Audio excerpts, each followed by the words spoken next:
ہے پاک رتبہ فکر سے اس بے نیاز کا، ہے پاک رتبہ فکر سے اس بے نیاز کا۔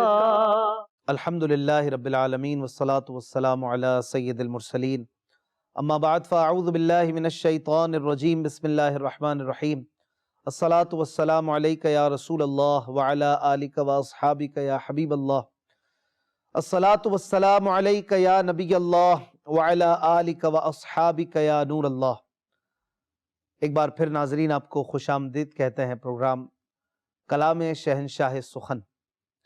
الحمدللہ یہ پروگرام نعتیہ کلاموں کی تشریح پر مشتمل ہے، اور اس میں برادر اعلیٰ حضرت شہنشاہ سخن استاد زمن مولانا حسن رضا خان حسن رحمۃ اللہ تعالی علیہ کے نعتیہ دیوان ذوق نعت کے کلاموں کی تشریح کی جاتی ہے۔ مکتبۃ المدینہ جو کہ دعوت اسلامی کا شاعتی ادارہ ہے، اس نے بھی آپ کے دیوان کو شائع کر دیا ہے۔ دعوت اسلامی .net سے بھی آپ ذوق نعت بک کو حاصل کر سکتے ہیں۔ بڑی زبردست کلام ہیں، بہت خوبصورت اشعار ہیں، اور جو ہمارا کلام ایک تسلسل سے جاری تھا، جس کی وضاحت ہم چند اشعار ہر ایپیسوڈ میں کر رہے تھے، آج اس کا اختتام ہوگا، اور حمد باری تعالی ہے۔ دوسرا کلام ہے کتاب ذوق نعت سے، اور اس میں 32 اشعار ہیں۔ آج ہم 26ویں سے لے کر 32ویں شعر تک کی، یعنی اختتام تک کی کچھ وضاحت بھی سنیں گے، اور انشاءاللہ اس کی برکتیں بھی حاصل کریں گے۔ نبی مکرم شفیع معظم صلی اللہ علیہ وسلم کا فرمان عالی شان ہے، تم جہاں بھی ہو مجھ پر درود پڑھو کہ تمہارا درود مجھ تک پہنچتا ہے۔ صلو علی الحبیب صلی اللہ تعالی علی محمد وعلی آلہ وصحبہ وسلم۔ ناظرین اکرام، کلام ہے فکر اسفل ہے میری مرتبہ اعلیٰ تیرا، وصف کیا خاک لکھے خاک کا پتلا تیرا۔ اللہ پاک کی بارگاہ میں عرض ہے، اور اس کی تعریف و توصیف اور حمد و ثنا پر مشتمل یہ کلام ہے۔ آئیے پہلے آپ کو 3 اشعار طرز میں سناتے ہیں، توجہ کے ساتھ، محبت کے ساتھ۔ 26واں، 27واں اور 28واں شعر سنیے، پھر اس کی کچھ وضاحت انشاءاللہ آپ کو سنائیں گے۔ صلو علی الحبیب صلی اللہ تعالی علی محمد صلی اللہ علیہ وسلم۔ میں کدے میں ہے ترانہ تو اذان مسجد میں، میں کدے میں ہے ترانہ تو اذان مسجد میں، وصف ہوتا ہے نئے رنگ سے ہر جا تیرا، چاک ہو جائیں گے دل جیب و گریباں کس کے، دینا چھپنے کی جگہ راز کو پردہ تیرا، بے نوا مفلس و محتاج و گدا کون کہ میں، بے نوا مفلس و محتاج و گدا کون کہ میں، صاحب جود و کرم وصف ہے کس کا تیرا۔ آئیے ناظرین، اب ان 3 اشعار کی کچھ وضاحت آپ کو پیش کرتے ہیں، توجہ کے ساتھ سنیے گا۔ صلو علی الحبیب صلی اللہ تعالی علی محمد صلی اللہ علیہ وسلم۔ ناظرین اکرام، اپنے 3 اشعار سماعت کیے، اور بڑے خوبصورت اشعار ہیں۔ پہلا شعر تھا، میں کدے میں ہے ترانہ تو اذاں مسجد میں، وصف ہوتا ہے نئے رنگ سے ہر جا تیرا۔ اس شعر میں کدہ، میں کدے کا مطلب ہے محفل، جہاں پر نغمے یا عشق و محبت کی باتیں ہوں، محفل سجی ہو، تو وہاں پر ترانے پڑے جاتے ہیں۔ جیسے کہ یہ ترانہ بھی آپ سن ہی رہے ہیں، یہ بھی ایک ترانہ ہے، حمد کی باتیں ہیں، اللہ کی شان کی باتیں ہیں۔ اور ہر جا کا مطلب ہے ہر جگہ، وصف کا مطلب ہے تعریف۔ کہہ رہے ہیں کہ محفل میں ترانے کی صورت میں ہے، مسجد میں اذان کی صورت میں ہے، تو جہاں دیکھیں الگ الگ رنگ سے میرے مالک تیری تعریف، تیری توصیف، تیرا ذکر، تیری باتیں ہیں، ہر جگہ تیری باتیں ہیں۔ پرندے بھی تیری باتیں کرتے ہیں، چرند بھی تیرا ذکر کرتے ہیں، درند بھی تیری تسبیح کرتے ہیں، مسجد میں بھی تیری باتیں ہیں، محفل میں بھی تیری باتیں ہیں۔ میں کدے میں ہے ترانہ، تو اذان مسجد میں، ہر جگہ مختلف رنگ ہیں لیکن باتیں ایک ہی کی ہیں، وہ ہے میرا مالک میرا پروردگار۔ وصف ہوتا ہے نئے رنگ سے ہر جا تیرا، ہر جگہ نیا نیا رنگ ہے لیکن باتیں تیری ہی ہیں، تعریفیں تیری ہی ہیں۔ اگلے شعر میں فرماتے ہیں چاک ہو جائیں گے دل جیب و گریباں کس کے، اس کو دو طرح پڑھ سکتے ہیں، چاک ہو جائیں گے دل جیب و گریباں کس کے بھی پڑھ سکتے ہیں اور کس کے بھی پڑھ سکتے ہیں۔ اور کہہ رہے ہیں دے نہ چھپنے کی جگہ راز کو پردہ تیرا، چاک ہو جانا یعنی پھٹ جانا۔ جب ہم پڑھیں گے کس کے تو یہ ایک سوال ہوگا اور اس کا جواب پوشیدہ ہوگا کہ عاشق الہی جو ہے، جو محبت کرنے والا ہے، اس کے دل، اس کا جیب، اس کا گریباں گویا چاک ہو جائے گا، پھٹ جائے گا جب وہ معرفت الہی کے سمندر میں غوطہ زن ہوگا، جب اللہ تعالیٰ کے نور کی تجلیوں میں وہ گم ہوگا اور اللہ کے رازوں سے پردے اٹھ رہے ہوں گے، تو پھر اللہ والا ظاہر بھی ہو جائے گا، اس کے راز بھی ظاہر ہو جائیں گے کہ یہ اللہ والا ہے۔ تو کہہ رہے ہیں کہ چاک ہو جائیں گے دل جیب و گریباں کس کے، اللہ والے کے دل ہو یا اس کا جیب ہو، گریباں ہو، گویا اس کی جو ہستی ہے وہ فنا ہو جائے گی اللہ کی معرفت میں، اور جب اللہ کے رازوں سے وہ ہمراز بنے گا تو پھر اسے چھپنے کی جگہ نہیں ملے گی، اللہ والا نظر آ ہی جاتا ہے، اللہ والا دکھ ہی جاتا ہے، وہ لاکھ میں بیٹھا ہو لیکن نظر آ جاتا ہے کہ یہ خدا والا ہے، یہ اللہ والا ہے، اس کا چہرہ بتا دیتا ہے کہ یہ اللہ والا ہے۔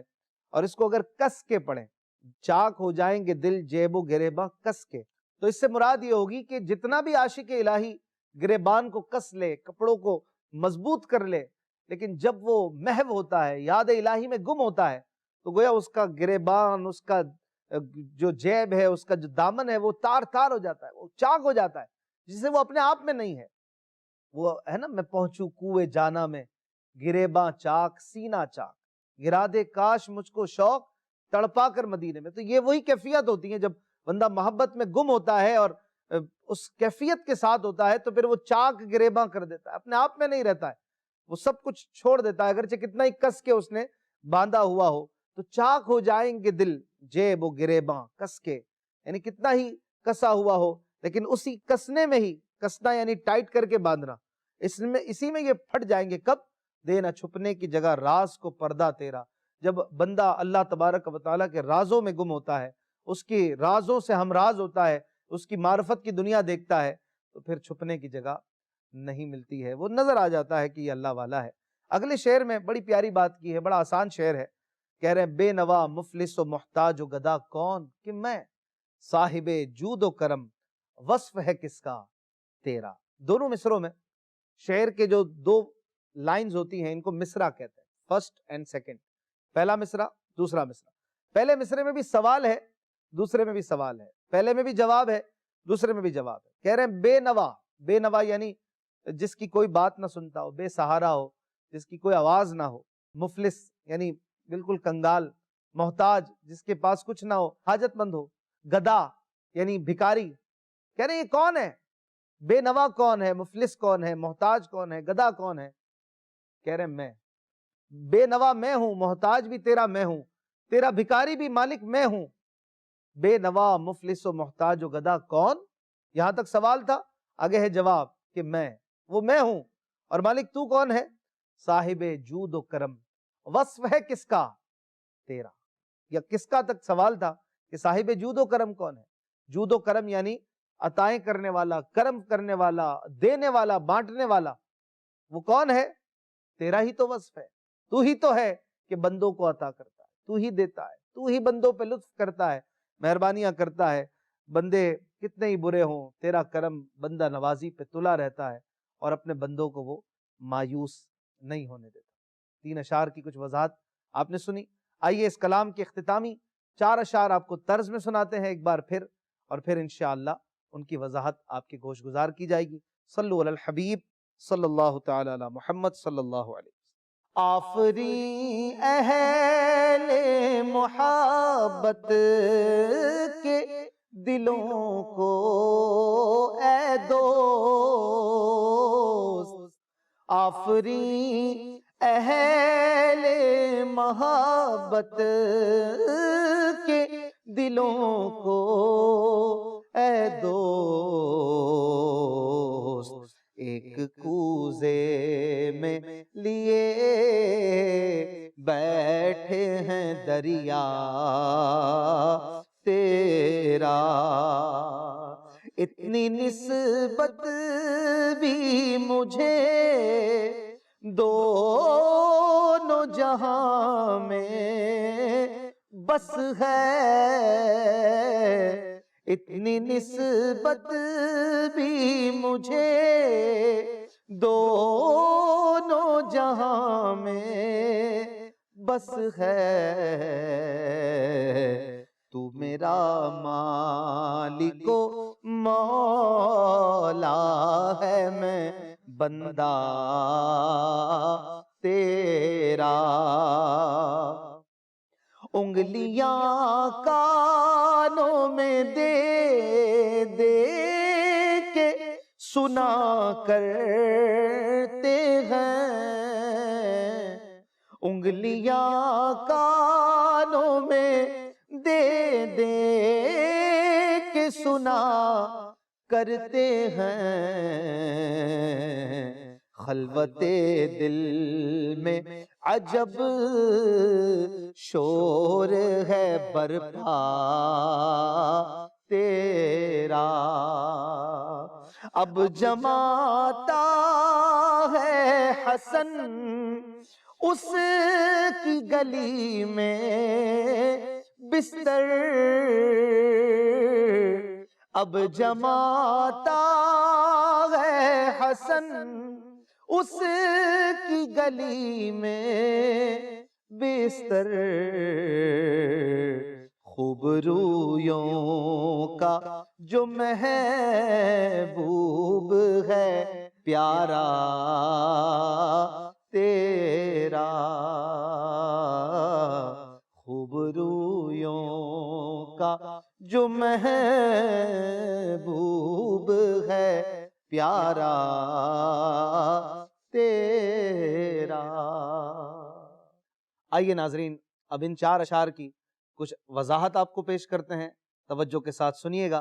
صلو علی الحبیب صلی اللہ تعالی علی محمد صلی اللہ علیہ وسلم۔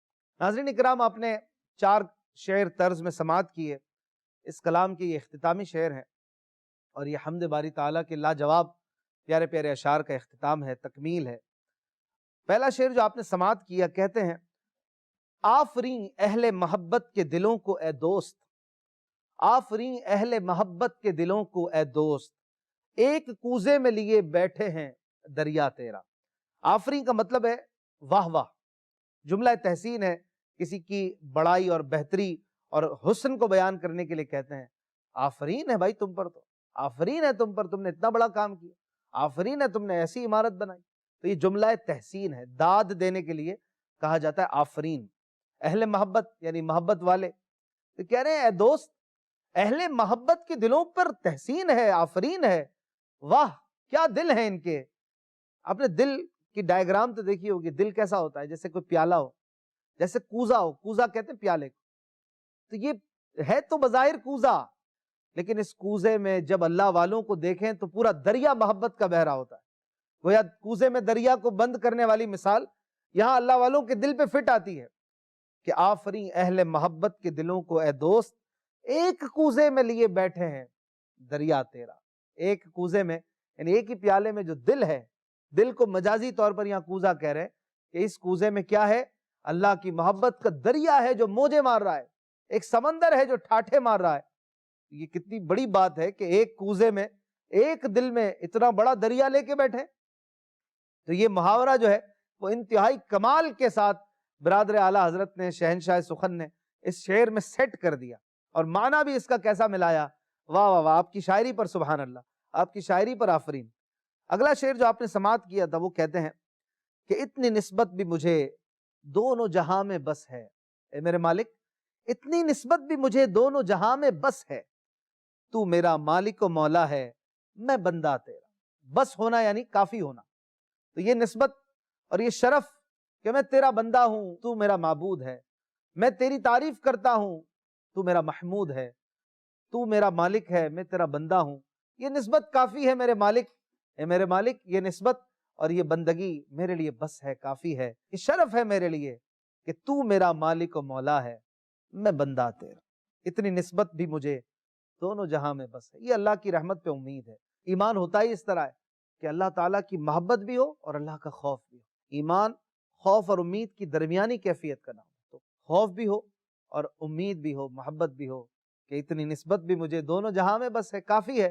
یہ محبت کی معراج ہے کہ میرے مالک، دونوں جہاں میں یہ نسبت میرے لیے کافی ہے، مجھے تجھ پر اتنا بھروسہ ہے، تو میرا مالک و مولا ہے، میں بندہ تیرا، یہ نسبت بھی کافی ہے۔